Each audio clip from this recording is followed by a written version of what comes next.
Saya pernah dicium sama orang miskin yang akut miskin betul. Itu tak ajarin Anda ini lebih hebat ketimbang orang-orang kaya. Misalnya gini, misalnya ada komunitas rektor atau kiai besar. Saya ini kata orang banyak termasuk kiai besar. Mungkin kalau pinjam uang itu karena mau beli mobil, aksesoris mobil, karena kita kiai tok atau rektor atau orang-orang tok. Kalau sesama orang miskin itu pinjem-pinjemannya itu urusan beras, itu urusan nyawa. Tren mana? Menyelamatkan nyawa sama aksesoris mobil. Nyawa. Jadi pahala kamu pasti lebih besar itu. Itu senengnya jadi orang miskin terus keterusan sampai sekarang. Itu. Ya coba kalau menteri sama menteri, rektor sama rektor, kira-kira pinjamannya apa Pak Arso? Kan kalau mau beli mobil atau mau umroh VIP, pokoknya yang keren-keren. Kalau orang miskin pinjam karena apa? Makan kan? Beras kan? Makanya kalau yang sedang miskin monggo lah, kalau ingin terus kan. Maksud saya Islam itu seenak itu. Islam itu segampang itu. Sudahlah yang sedang miskin ya keren. Karena sekali sosial itu urusannya apa? Nyawa. Tapi kalau miskin semua ya Indonesia bisa tutup kan. Ya sudah yang kaya-kaya itu saya mengatakan Indonesia karena bayar pajak yang menjadikan Indonesia berjalan. Tapi ya dipakai yang benar. Nah, begitu seterusnya. Ada kiai miskin cerita ke kita. Terus enak jenengan alim, terus punya santri banyak, bisa ngajar di mana-mana. Saya bilang, hebat kamu. Dia hidup di daerah tertinggal. Itu yang diajarkan kan hanya tauhid. Kan nggak mungkin desa tertinggal baca fikih perbandingan madhab. Kan nggak mungkin. Kalau yang kayak Pak Fajar, Pak Sadali kan nggak mungkin. Fikih perbandingan apa? Madhab. Menyorot madhab dunia. Gaya engke-engke itu kan nggak benar. Tapi pertanyaannya, yang menyelamatkan masuk surga itu tauhid apa perbandingan madhab? Tauhid. Ini hanya mengajarkan fardu kifayah sunat-sunat. Ini Anda mengajarkan fardu ain. Surganya dulu kamu. Oh terus senangnya jadi kayak gitu. Karena yang diajarkan apa? Tauhid. Sementara kita yang gaya-gaya ini ajarkan perbandingan apa?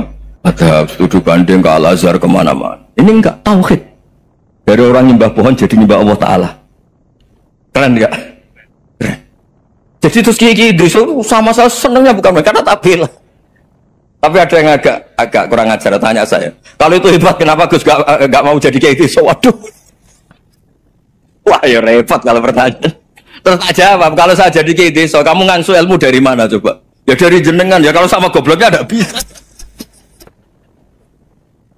Ya sudah, Gus aja jadi kiai besar. Maksud saya, ya sudahlah kita begini seperti yang saya ajarkan di sini, saya sarankan supaya orang itu tahu. Ini namanya diroyah, apa? Makanya kata Imam Ghazali itu kalau kamu ingin sopan gampang melihat anak kecil, wa aqallu minni dzamban, dia dosanya lebih kecil. Karena masih kecil kan, tentu secara dosa enggak banyak. Kalau melihat orang yang tua, wa aktsaru minni ibadatan, dia tentu ibadahnya lebih banyak karena umurnya lebih banyak. Sehingga terus semua orang lain tuh di depan kita itu hebat. Ya semua orang lain sama, misalnya Pak ini rektor, apa Fathul Wahid rektor, tanggung jawabnya lebih banyak, berarti pahalanya lebih banyak. Tapi sama, ketika melihat Nyon Sewu, melihat pegawainya yang secara lahir di bawahnya, ini tanggung jawabnya enggak banyak, pasti salahnya juga enggak. Itu yang diajarkan Rasulullah SAW, sehingga enak. Tapi kalau kita melihat orang lain selalu salahnya, itu pecundang. Allah saja tidak seperti itu kan, amal baik ya ada khairan, amal buruk ya ada saron, semuanya dilihat oleh Allah SWT. Saya itu punya teman Gus, agak beling, agak seenaknya. Dulu miskin. Wah itu seenaknya betul. Kayak kenal Tuhan. Tak tanya. Kenapa kamu seenaknya? 1 bulan tuh labanya bisa 200 juta sampai 500 sampai 1 miliar. Saya itu Gus, setelah duha itu perkembangannya bagus. Salah duha itu. Saya pernah miskin kan kata apa? Ingkana rizki fisama wa ingkana qalilan ya kalau fisama fa'anzilhu, terus wa ingkana qalilan fakasirhu, kalau sedikit perbanyak. Ini trennya sudah benar semua. Nah, wa ingkana apa? Ya haroman fatohiru, kalau haram yang kau sucikan. Makanya saya seenaknya kalau qalilan sudah fakasiru, paling trennya yang enggak benar juga fatohiru kata. Dia yakin kalau yang enggak benar-benar sudah disucikan Allah, karena yang lain-lain sudah Dari miskin sudah kaya, qalilan sudah fakasiru, paling yang haroman juga sudah fatohiru gitu. Tak tanya, lah kamu kok tahu? Polanya sudah ada Gus, karena saya kamu sembrono sama Tuhan kok begitu kan?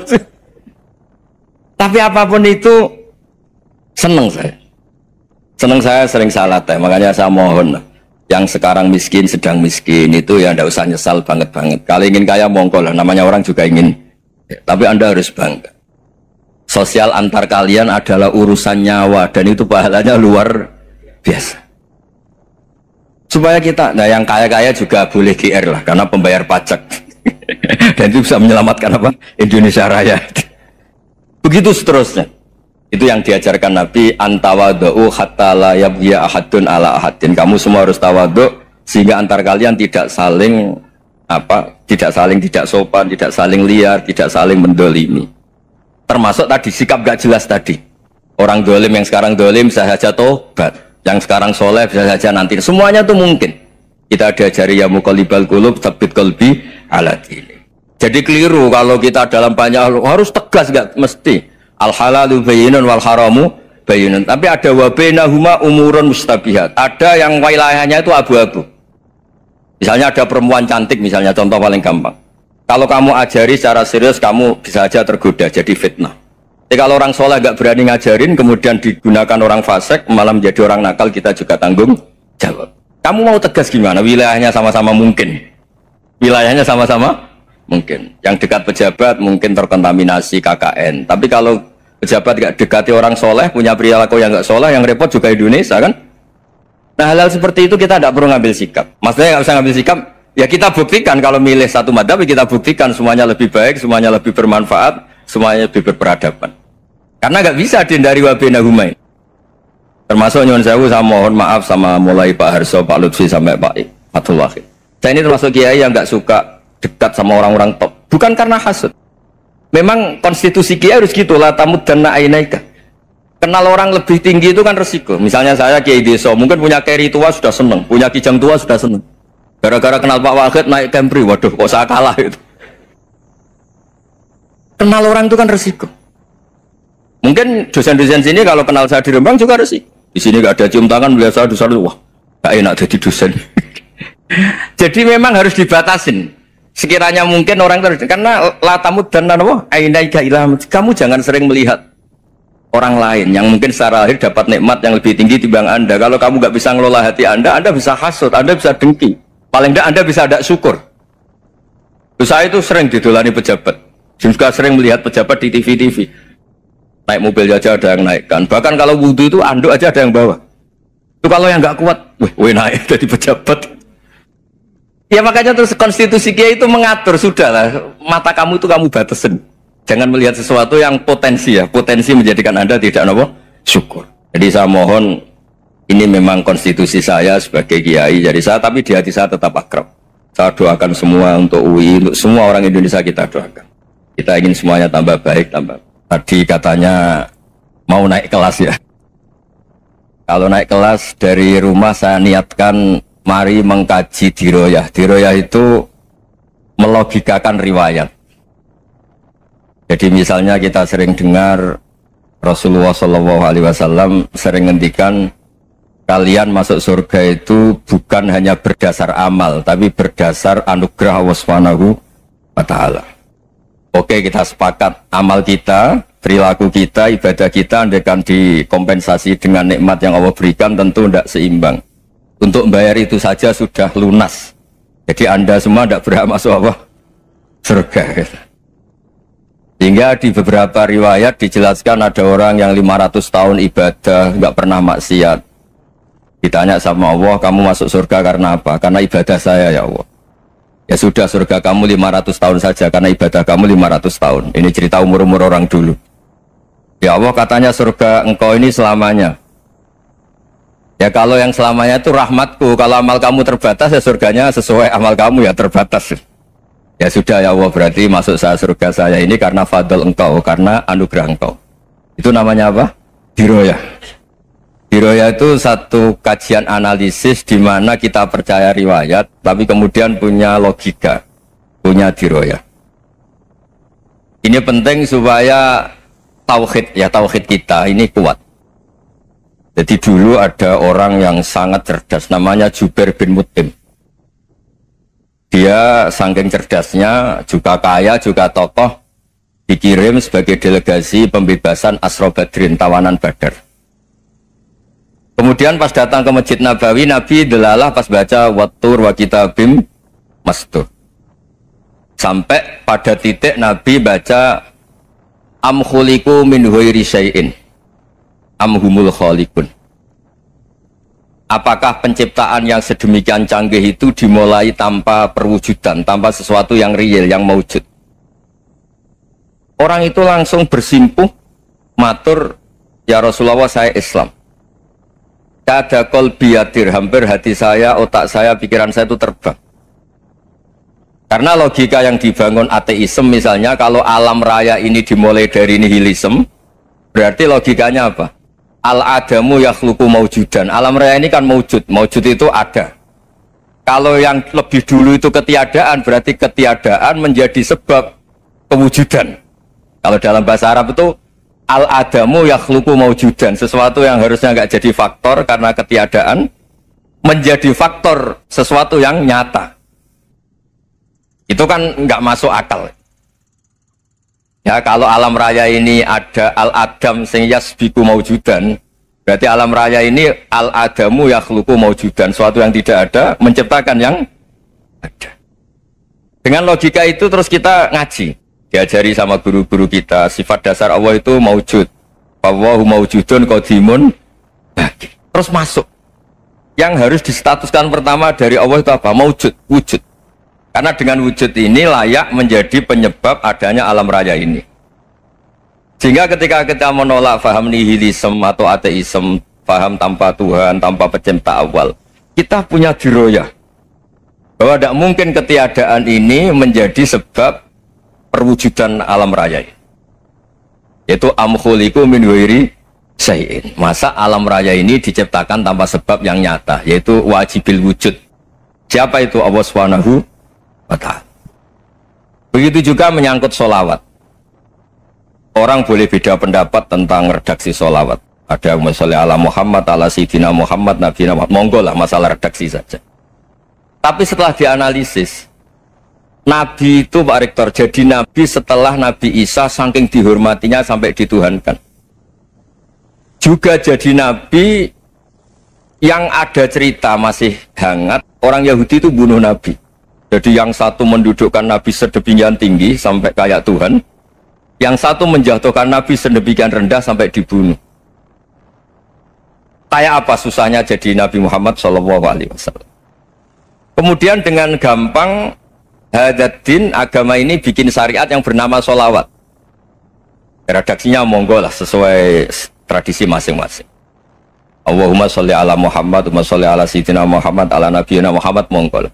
Tapi yang jelas redaksi ini kalau didiroyah dikaji, Allahumma itu Tuhan, Tuhan itu pemberi. Wa Muhammadun wa injalla qadruh abdun min ibadi. Muhammad apapun tinggi derajatnya tetap berstatus hamba. Sehingga agama ini terjaga oleh syihotus sholawat. Agama ini terjaga oleh redaksi sholawat. Yaitu Allah tetap pemberi sebagai Tuhan yang enggak tersaingi, la syarikalah. Rasulullah Muhammad wa injalla qadruh, apapun prestasinya, bisa mi'raj, bisa apa saja, tetap seorang hamba yang butuh muhtajun ila rahmatih. Jika redaksi Allahumma sholli ala Muhammad ini mengukuhkan yang Tuhan tetap Tuhan, hamba pilihan tetap hamba pilihan. Tentu dengan redaksi ini kemudian kita mendudukkan Nabi benar-benar posisi terhormat. Yaitu orang yang paling berhak dapat askat tahiyat, mendapat penghormatan Allah paling tinggi, yaitu Rasulullah Muhammad SAW. Dan itu diulang-ulang oleh Allah. Subhanalladzi asra bi abdi. Status hamba ini diulang-ulang. Lagi-lagi ini bernama diroyah. Bernama apa? Contoh ketiga misalnya fihi ayatum bayinatum maqamu Ibrahim. Dulu orang Yahudi itu ada diskusi masif. Syaratnya Nabi itu mbah-mbahnya harus Nabi, harus keturunan Nabi. Kemudian semua Nabi rata-rata di Palestina, di Syam. Lalu Muhammadnya asal-usulnya dari mana? Tahu-tahu orang Arab kok Nabi, padahal orang Arab itu dulu jahiliyah. Walhasil terus diceritakan bukti Muhammad ini turunan Ibrahim adalah ada jejak kaki Nabi Ibrahim di dekat apa? Ka'bah. Fihi ayatum bayyinatum maqamu Ibrahim. Kalau Nabi Ibrahim pernah di Mekah, artinya beliau pernah meninggalkan turunan yang di Mekah. Itu bernama Nabiuna Muhammadun sallallahu alaihi wasallam. Itu disebut fihi ayatum bayyinatum maqamu Ibrahim. Nah, itu namanya diroyah. Diroyah itu satu perilaku keseharian kita beragama, kemudian tahu logikanya. Yang keempat misalnya, mangkana yu'minu billahi wal yaumil akhir falyukrim apa? Jaro. Orang yang iman karena Allah dan Rasul, maka memuliakan tetangganya. Andaikan pakai hukum sosial, tentu kalau tetangga kita baik, kita baik. Kalau kurang baik, kok kurang penggawean kan gitu. Tapi dulu itu pernah ada seorang ulama itu dibully ya, dikerjain sama anak muda tetangganya. Pak Kiai datang ke rumah saya, orang ini datang. Kemudian setelah di rumahnya, saya tidak jadi butuh sama Pak Kiai, silahkan pulang. Itu Kiainya senyum menikmati. Dan itu terulang 3 kali. Dibully seperti itu, dikerjain terulang 3 kali. Lalu tetap Kiainya tuh asik, seneng sekali. Lama-lama muda ini tanya, kenapa engkau tidak tersinggung? Padahal saya kerjain sampai 3 kali, tak undang, terus tak suruh pulang, tak undang, tak suruh pulang. Kata Kiai tadi, yang memerintahkan baik sama tetangga itu Allah. Jadi saya nikmati ketika bisa baik sama Anda. Tidak ada urusannya dengan perilaku Anda yang nolak saya. Nah itu terus kita tahu, memang motifnya kita baik sama tetangga karena iman sama Allah dan Rasul, bukan hukum kompensasi sosial. Jadi kalau mau diteruskan Pak Rektor, saya ngajar di sini ya karena perintah Allah, itu orang alim harus ngajar, bukan karena perintah Rektor. Kalau diteruskan. Ya saya mohon juga gitu, para dosen, para karyawan di sini, kalau nggak khianat dengan UI itu karena takut sama Allah, jangan takut sama Rektor. Kalau Anda baik juga karena Allah, jangan baik karena apa? Rektor. Bagaimanapun ya semua kita ini makhluk. Makhluk itu la yadurru wa la yanfa. Begitu juga melihat Indonesia. Melihat saya ini kan ikut di UI itu lama sekali, ikut sama Profesor Zeni, dari anak Profesor Zeni nulis tafsir. Mungkin Pak Harsoyo tahu banyak, dulu Pak Lutfi ya tahu banyak. Tapi saya memang nggak pernah terbuka karena ya memang nggak ingin sebenarnya. Kondisi ini kondisi darurat. Sehingga saya tahu cara berpikir Profesor Zaini, ya tahu komitmen beliau pada UI. Dan pendiri UI memang ya banyak yang dari tokoh NU, Muhammadiyah, dari tokoh-tokoh ormas yang lain memang didirikan banyak orang. Hingga UI memang nggak milik ormas apa tertentu. Dari satu sisi memang baik, nggak dikuasai ormas tertentu. Tapi nanti kalau keterusan ya nggak berbentuk. Ya sudahlah, dikelola saja. Sambil-sambil jelas, sambil-sambil kadang nggak jelas, yang penting ikhlas tadi. Karena kalau terlalu asobia itu jadi repot. Kita ini yang nekuni fikih itu tahu, kalau tidak kuno itu madhabnya Hanafi, kuno itu madhabnya Syafi'i. Tahu-tahu seakan-akan Imam Syafi'i itu NU, Imam Abu Hanifah itu Muhammadiyah. Padahal ini orang-orang yang sebelum NU dan apa? Muhammadiyah. Jadi kalau kita yang nekuni ilmu itu biasa saja dengan perbedaan. Tapi kalau orang-orang yang nggak siap dengan perbedaan itu sampai Allah disifati Ta'ala itu tidak terima. Padahal Ta'ala itu maknanya Maha Luhur, yang Maha Agung. Jadi ada seorang kiai kebetulan pidato pertama Pak Rektor, Assalamualaikum warahmatullahi ta'ala wabarakatuh. Ilmu balik kedua ini nggak terima karena itu dianggap bid'ah ada ta'ala. Hanya dia bilang Assalamualaikum warahmatullahi ta'ala wabarakatuh. Itu saking asobiahnya itu Allah ditambahi ta'ala itu tidak terima. Padahal ta'ala itu maknanya Maha Agung. Nah itu kan jadi repot kalau asobia gitu. Kalau kita ngadepi perbedaan itu biasa saja. Karena kita mungkin bacanya banyak, lihat hal-hal seperti itu ya. Berkohnya nggak jelas itu menjadi orang tuh bijak. Ini sekarang nakal, jangan-jangan nanti jadi orang baik. Yang sekarang baik, jangan-jangan suatu saat jadi tidak baik. Semua orang introspeksi. Nggak ada jaminan kalau kita sekarang baik akan baik terus. Nggak ada jaminan kalau kita sekarang buruk akan buruk terus. Sehingga terus banyak kiai-kiai bijak itu memang lahirnya nggak tegas, tapi nggak tegas itu yang menjadikan bijak, karena sama-sama mungkin. Itu yang disebut laisa laka minal amri syai'un aw yatuba alihi mau yu'adzibum, itu tidak wilayah kamu. Ketika Allah mengomentari orang munafik juga wa yu'adzibal munafiqina insya'a aw yatub, bisa saja ada yang disiksa, bisa saja ada yang dikasih tobat. Karena pola yang kita analisis itu semuanya menurut kita, bukan menurut kemaslahatan orang apa. Saya punya sekian contoh cerita. Orang yang sowan kiai baik-baik, mungkin bawa gula atau salam damla, tidak tahu lah. Itu tidak mesti jadi wali. Tapi Kalijogo yang kenal Sunan Bonang, itu kenalnya itu karena ingin begal. malah jadi wali. Nih. Tapi tidak usah dicoba. Umar itu nyari Nabi itu mau dibunuh. Tapi malah tobat jadi orang baik.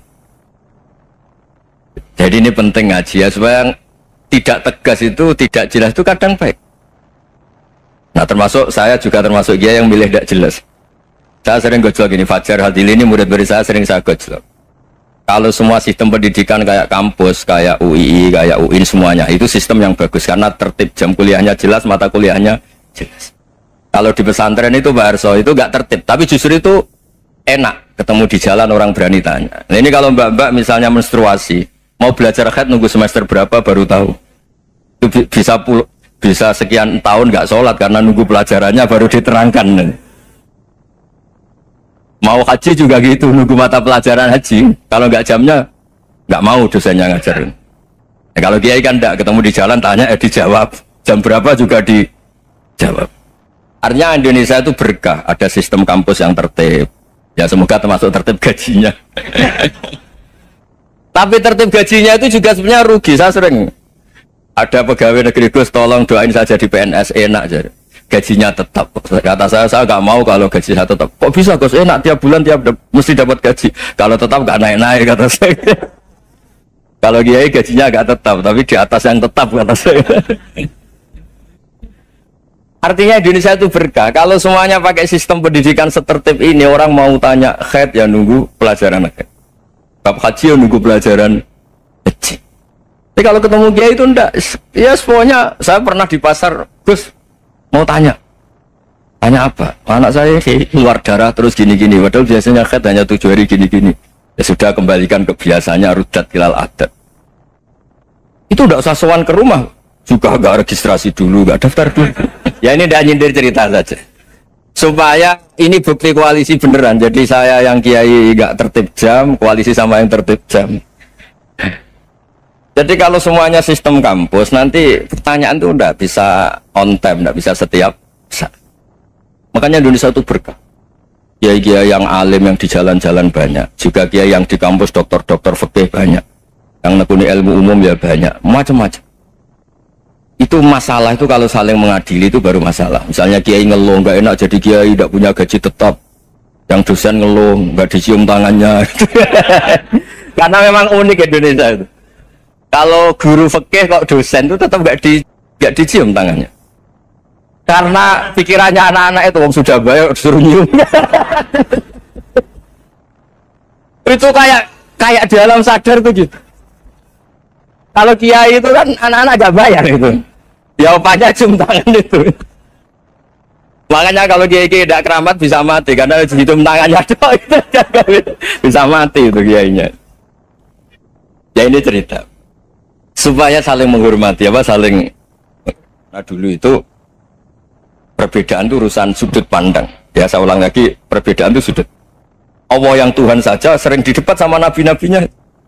Karena urusan sudut pandang, Saya beri contoh ya. Suatu saat Khalilur Rahman Ibrahim itu saatnya meninggal sama Allah, Israel disuruh. Itu Ibrahim saatnya meninggal, ambil nyawanya. Setelah datang ke Ibrahim, ya Khalilur Rahman Ibrahim, saya disuruh nyabut nyawa Anda. Itu Israel dipaksa mikir sama Ibrahim. Hal ra'aita khalilan yumitu khalilah. Kamu tahu orang yang mencintai kemudian bunuh yang dicintai. Itu logika agak benar. Akhirnya Israel kan nggak biasa debat, kan nggak dilatih debat, nggak pernah ikut lomba UI debat ilmiah. Dia taunya nyambut nyawa aja. Kembali ke Allah. Ya Allah, kata Ibrahim, hal ra'aita khalilan yumitu khalilah. Masa kekasih bunuh yang dicintai ya. Tapi kata Allah santai. Bilang ke Ibrahim, hal ra'aita habiban yakrahu ayyalqa habibah. Masa katanya dia cinta saya, kemudian ketemu saya tidak berani. Israel mater lagi. Logikanya gini Ibrahim, masa yang dicintai sama yang ketemu yang dicintai nggak berani. Ya udah ketemu aja. Satunya yang meninggal itu. Artinya kamu bisa saja GR tidak mati-mati karena merasa dicintai. atau ingin mati karena mencintai. Nah, maksud saya hal-hal seperti ini orang UI pasti gak jelas. Katanya cinta Allah suruh mati ya nggak mau. Gak jelas kan? Dibilang gak cinta juga gak mau. Tapi dibilang cinta kalau ukurannya mati juga gak mau. Nah, tapi dalam banyak hal gak jelas itu penting, Pak Rektor. Penting sekali. Buatan Buyan, saya beri contoh sekian ilmiah, gak jelas itu penting. Rasulullah Shallallahu Alaihi Wasallam itu dalam banyak hal itu disuruh Allah, memang disuruh supaya ngambil sikap seperti itu. Karena Allah itu punya otoritas penuh untuk bikin orang itu baik atau tidak baik. Wahsy itu yang membunuh Sayyid Hamzah, orang paling dicintai Nabi, di antara yang dicintai Nabi. Qatalahu Wahsyun, dibunuh oleh Wahsy. Nabi secara basarnya itu nggak suka sama Wahsy. Sampai cara lahir ya ingin corong Jawa ingin masuk nol. Tapi apa kata Allah? Laisa laka minal amri syai'un aw yatuba alaihim aw yu'adziba. Itu tidak wilayah kamu Muhammad. Malah Wahsy dikasih tobat sama Allah.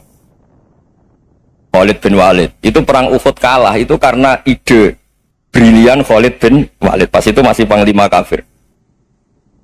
Yaitu pura-pura kalah, ghanimah dilepas, sahabat turun, pasukannya naik, walhasil orang Islam kalah. Khalid bin Walid akhirnya juga masuk Islam. Orang yang secara basariah Nabi itu gak siap. Kebalikannya juga ada. Sa'labah itu orang sampai dapat gelar Hamamatul Masjid. Ini pas ngaji mesti ingat. Salah. Dia di masjid terus. Setiap habis salam tuh lari karena istrinya nyuwun sewu masih berpakaian yang tidak pantas. Kenapa engkau terburu-buru pulang? Pakaian yang dipakai istri saya sekarang saya pakai.